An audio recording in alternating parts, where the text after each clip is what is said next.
18ला न जाता 20ला जाऊ, परंतु आमचा नाविलाज आहे, आम्हाला जावं लागणार आहे 20ला. 2-2.5 करोड मराठ्यांना आताच मिळाले, थोडं राहिले आता.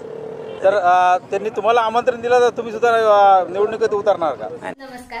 संपूर्ण महाराष्ट्रासह आपल्या जिल्ह्यातील व तालुक्यातील ताज्या घडामोडी मोबाईलवर पाहण्यासाठी तेज महाराष्ट्र वार्ताला जर तुम्ही युट्यूबवर पाहत असाल तर फॉलो आणि शेअर नक्की करा. जर फेसबुकवर पाहत असाल तर नक्की फॉलो करा. जानेवारीच्या पार्श्वभूमीवर काल मुंबईमध्ये कलम 144 लावली आहे, ड्रोनला परवानगी बंद केली. ड्रोनची नाही आवश्यकता, परंतु 144 त्यांनी 18 तारखेपर्यंत लावलेली होती. आता माहिती नाही मला, परंतु आता आमचा नाविलाज आम्ही जाणार आहेत. आम्ही 18 तारखेपर्यंत त्यांनी 144 लागू केला होता म्हणून आम्ही 20 तारीख धरली होती.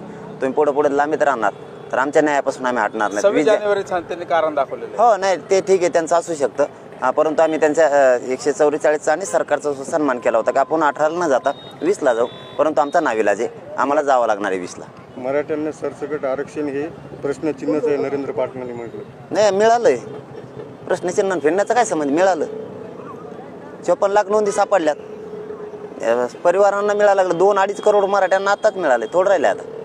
मिळालं. छत्रपती संभाजीराजांनी काल स्वराज्य पक्षाची स्थापना करायचे जाहीर केलेलं आहे, एका वृत्तवाहिनीशी बोलताना बोलले.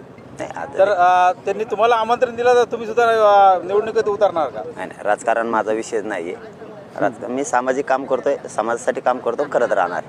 जालन्यात कुणबी सेनेने काल आरोप लावला होता राजेश टोपेंवरती, आमच्यावर अन्याय होतोय आणि राजेश टोपेंमुळे आमच्यावर जास्त अन्याय होतोय आणि या सर्व दंगलीसाठी राजेश टोपेंवर त्यांनी आरोप केले होते. मग आता त्याचं उत्तर ते देतील ना, मी कसं देणार त्याचं उत्तर? अंतरवली सराटीचे जे आंदोलन झालं ते प्री प्लॅन होतं असं त्यांचं प्री प्लॅन होतं आणि त्याला आंदोलन तुम्हाला सांगतो, कोणाचे विचार घेऊन जर आंदोलन केलं तर इतक्या 5-5 महिने टिकत नसतं. कारण वेळोवेळी त्याला विचारायचं, त्याला सांगायचं, शब्द विचारायचे. इथं तुम्हाला भिडायचं, कोणाला विचारून बोलायचं म्हणलं इथं सोपं नाही. इथं चांगल्या बत्ती बोलू होती. 20 तारखेला आमरण उपोषण आहे तुमचं मुंबईला, आणि व्यवस्थेत संदर्भात सरकारसोबत काही चर्चा वगैरे काही? नाही, आम्ही आता ते करायचे नाही त्यांचं, पण आम्ही तयारीने चालू व्यवस्था करून सगळी. तेवढा एकच प्रॉब्लेम आहे आमचा फक्त, आता तेवढा त्यांनी केला तर बरं आहे. काही निरोप आलाय का? नाही, काय नाही निरोप. सेनेचं असं म्हणणं आहे की आमचं आरक्षण आम्हाला द्या. मूळ आरक्षण आमचे हकदार आम्ही आहोत. मराठ्यांना नंतरच्या पहिले आम्हाला आरक्षण द्या. आम्ही जे डॉक्युमेंट दिले ते टोपे साहेबांना, त्यांनी त्याचा गैरवापर केला. मराठा कुणबी एकच आहेत ना, वाईनदेशी मराठा असे त्यांचं. आमच्या नोंदी सापडल्यात, आमच्या पुरता आम्ही असं बोलतो की सरकारी सापडल्या, आडमोठपणा नाहीये. सरकारी नोंदी सापडल्या, त्यामुळे ओबीसी आरक्षणात मराठा जाणार आहे. गेला आता. चलो, धन्यवाद भाऊ. धन्यवाद.